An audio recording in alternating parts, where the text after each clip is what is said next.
நாள் உற்சவம் அம்மா உனக்கு அழகு காப்பனின்று உன்னை சிங்கரதம் ஏறி எந்தாய கேட்ட வரம் தந்திடுவாய் நன்றி கொட்டே என் நாத்தா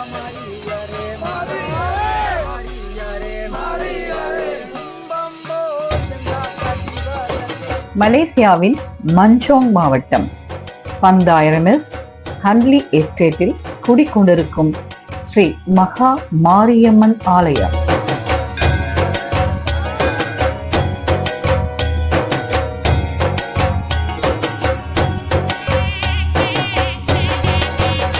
வேண்டுதலை ஏற்று வேண்டும் வரம் தருபவளாய், வேதத்தின் கருப்பொருளாய், பூதலத்தின் உயிர்களை உயிர்ப்பிப்பவளாய், அண்ட கோலங்களை படைத்தவளாம் ஹன்லி எஸ்டேட் மாரியம்மன் இங்கே அகண்டகார சக்தி ரூபிணியாய் வீற்றிருக்கிறார். துணை சன்னதிகள் புடைசூழ மரத்தடி விநாயகர் முதல் ராமர், முனீஸ்வரன், நவகிரக சன்னதி என்று விஸ்தாரமாக அமைய பெற்றுள்ள இந்த ஆலயம் ஒரே முயற்சியில் உருவாகிவிடவில்லை.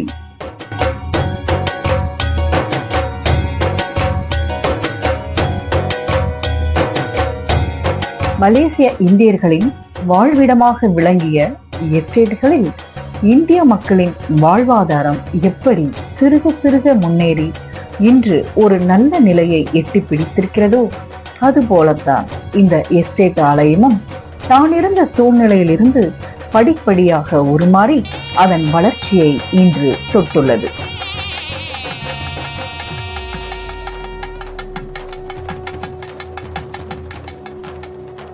பல சமய கோட்பாடுகளும் அடையாளங்களும் வேறறுக்கப்பட்ட ஜப்பானிய காலகட்டத்தின் போதுதான் இந்த ஆலய தோற்றத்திற்கான வித்து உருவாகியுள்ளது. அதுவும் இந்த அம்மன் மீது நம்பிக்கை இல்லாத இந்த எஸ்டேட் அலுவலக குமாஸ்தா ஒருவரின் மூலம். 1946 ஆண்டின் முற்பகுதி அது. ஆங்கிலேய ஆளுகையில் இந்த எஸ்டேட் நிர்வாகம் இருந்த நேரம். இந்த அம்மன் மீது நம்பிக்கை இல்லாத இந்திய குமாஸ்தா ஒருவர் எப்போதும் இந்த ஆலய வழிபாடுகளை எதிர்த்து வந்துள்ளார். ஜப்பானியர் ஆட்சி அதிகாரத்தின் உச்சமாய் நடந்த பல செயல்களில் ஒன்றாய் இந்த குமாஸ்தாவும் கைது செய்யப்பட்டு சிறையில் அடைக்கப்பட்டார். பலவித சித்திரவதைகளுக்கு உள்ளானார். உயிர் போகும் தருவாயில் இருந்தவருக்கு நினைவில் தோன்றிய ஒருவர் இந்த அம்மன் மட்டுமே. என்னை காப்பாற்றினால் உனக்கு ஆலயம் எழுப்ப முன்னிற்பேன் என்று அவர் மனம் இறங்கியது. அடுத்த நாள் என்ன காரணத்தாலோ ஜப்பானியர்கள் அந்த குமாஸ்தாவை சிறையிலிருந்து விடுவித்து விட்டனர். விடுபட்டவர் வீட்டுக்கு கூட போகாமல் நேரே வந்து தஞ்சம் அடைந்தது இந்த மாரியம்மன்.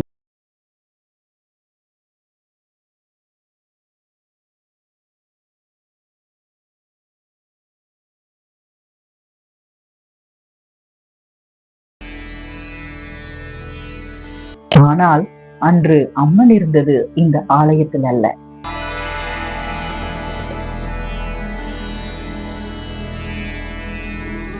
இன்றிலிருந்து ஏறக்குறைய 106 வருடங்களுக்கு முன்பு, அதாவது 1906 ஆண்டில் ஆலயம் முதலில் உருவானது இங்குதான்.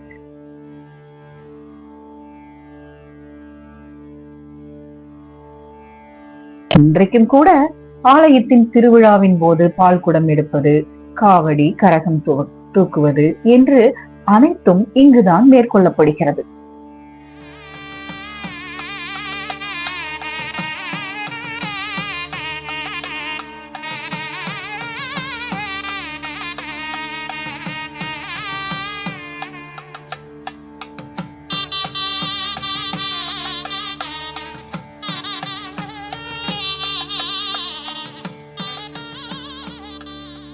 இங்கிருந்து கிளம்பும் பக்தர்களின் கூட்டமே இப்போது இருக்கும் இந்த ஆலயத்திற்கு சென்று திருவிழாவின் தொடர்ச்சியை மேற்கொள்கின்றனர்.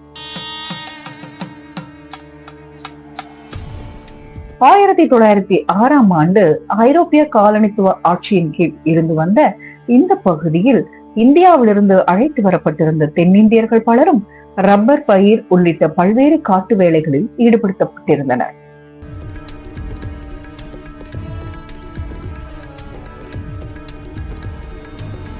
இந்த இடம் அப்போது 7ஆம் நம்பர் லோட் என அழைக்கப்பட்டு வந்தது. தாயகம் விட்டு வந்தவர்களுக்கு ஒரு காவல் தெய்வம் தேவைப்பட முதலில் ஒரு முனீஸ்வரர் கல்லை நட்டு வணங்கி வர துவங்கினர்.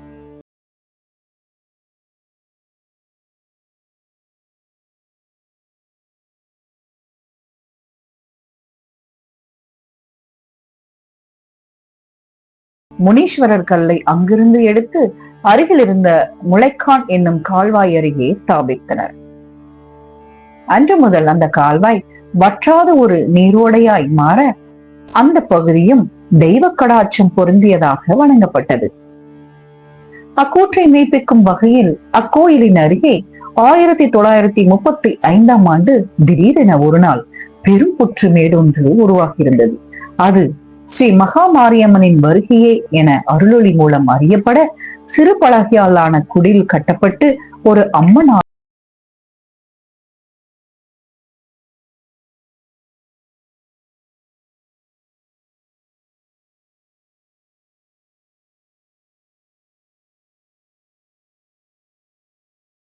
இடத்தில் ஒரு சிறு குடிலுக்குள் ராமர் சன்னதி மட்டுமே இருந்தது. அம்மனின் அருளால் ஜப்பானியரிடமிருந்து உயிர் படைத்த குமாஸ்தாவும் பிற தொழிலாளர்களும் இணைந்து அம்மனுக்கு இந்த இடத்தில் இந்த ஆலயத்தை எழுப்ப துவங்கினர்.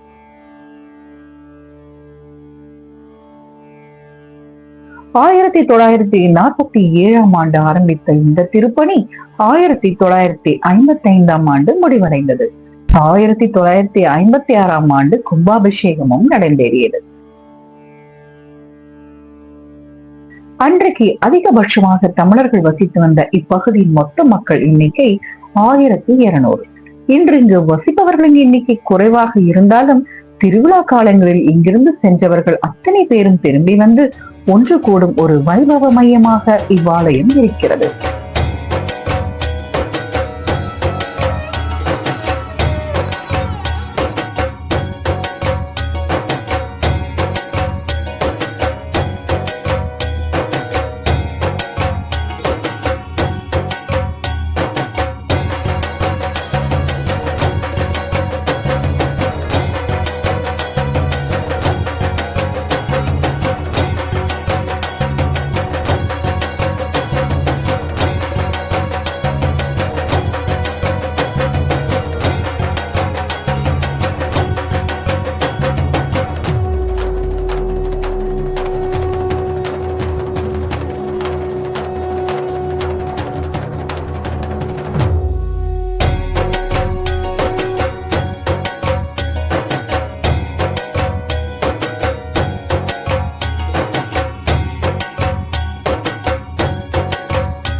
பக்தர்களின் ஏகோபித்த ஆரவாரங்களுக்கிடையே நிகழும் இந்த தீமிதி திருவிழா இங்கு 1962ஆம் ஆண்டு முதல் கடைபிடிக்கப்பட்டு வருகிறது.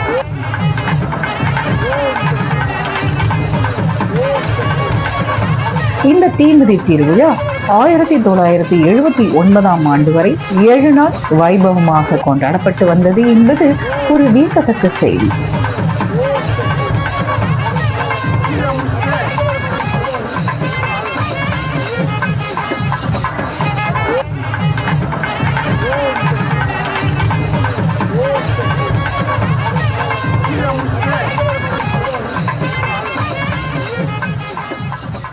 அதேபோல் பரிவாரங்களோடும் பக்தர்களோடும் வலம் வரும் இந்த தேர் திருவிழா இங்கு 1979ஆம் ஆண்டு முதல் அனுசரிக்கப்பட்டு வருகின்றது.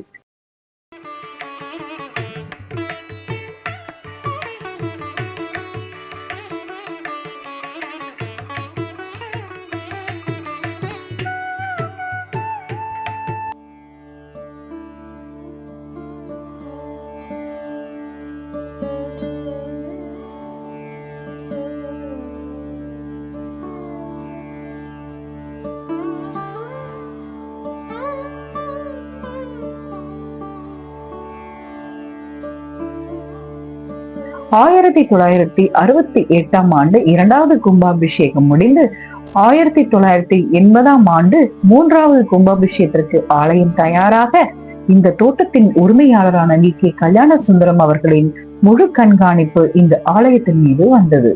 அவரது அந்த கவனம் பலவித திருக்காரியங்களுக்கு வித்திட்டது. ஆலய மேம்பாட்டை நோக்கி நகரவும் துவங்கியது.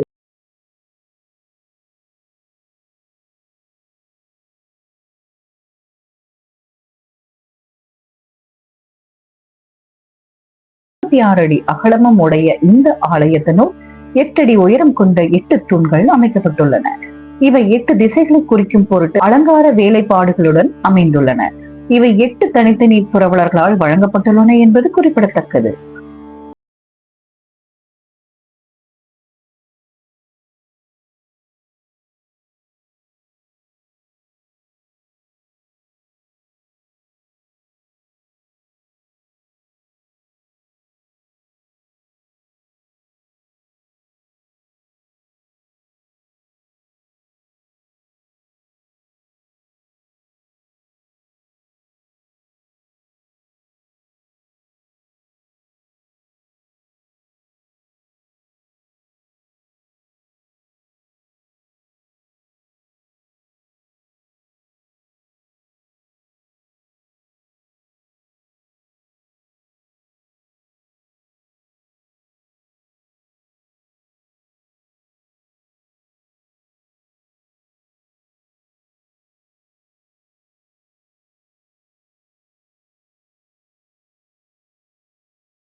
ஆயிரத்தி 1992 ஆண்டு கொண்டு வரப்பட்டவையே இந்த நவகிரகங்கள் மற்றும் இந்த ராமர் பரிவார விக்கிரகங்கள்.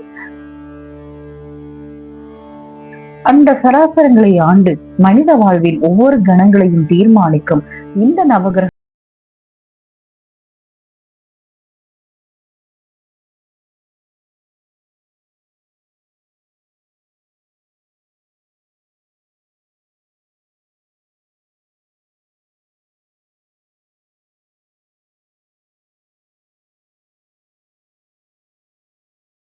அந்த படம் இன்றும் அந்த காலகட்டத்தின் சாட்சியாக பக்தர்களுக்கு அருள்வாளித்து வருகின்றது.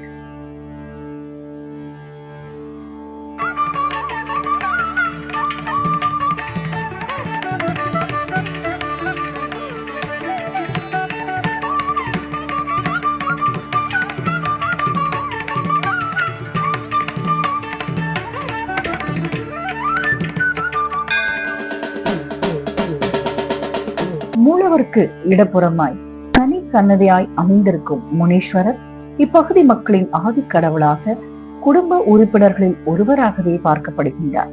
இவருக்கு எல்லா நாட்களும் விசேஷமானவையே.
அன்ட்லி எஸ்டேட் தனிலுரையும் மகாமாரியம்மன் மலர்பாதம் அனுதினமும் தொழ அகலுமே ஊழ்வினைகள் யார் கடன் தீர்த்தாலும் மாறுகடன் தீர்த்தவருக்கு மனக்கவலைகள் தீர்வது இங்கு நம்மால் பார்க்க முடிகிறது.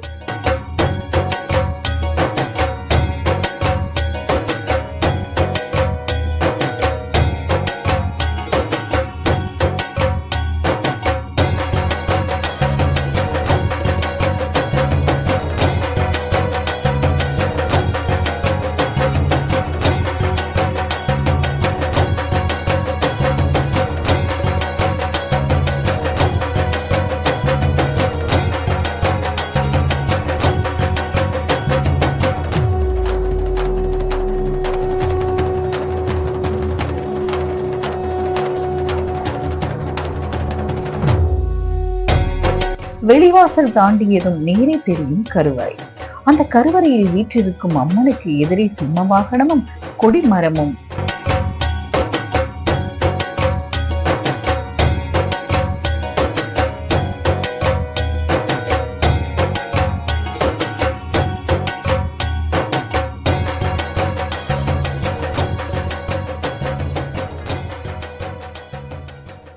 மூலவருக்கு இடதுபுறத்தில் முருகன்,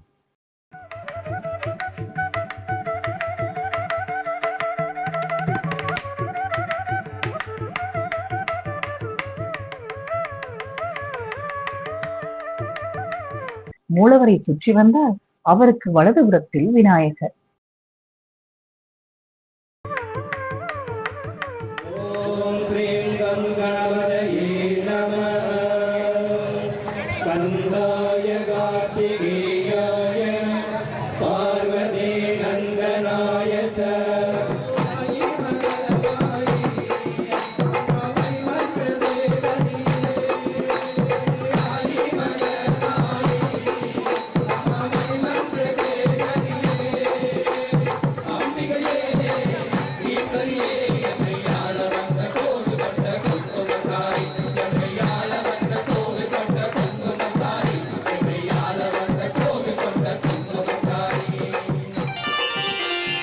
இவ்வாறு ஆகமத்தின் சாத்வீக கூறுகளை உள்ளடக்கி அம்சங்கள் மாறாது அமைக்கப்பட்டுள்ள இந்த ஆலயம் கடந்த காலத்தின் வரலாற்றுக்கு மட்டுமல்ல, நிகழ்கால மலேசியா இந்தியர்களின் பக்திக்கும் ஓர் அடையாளமே.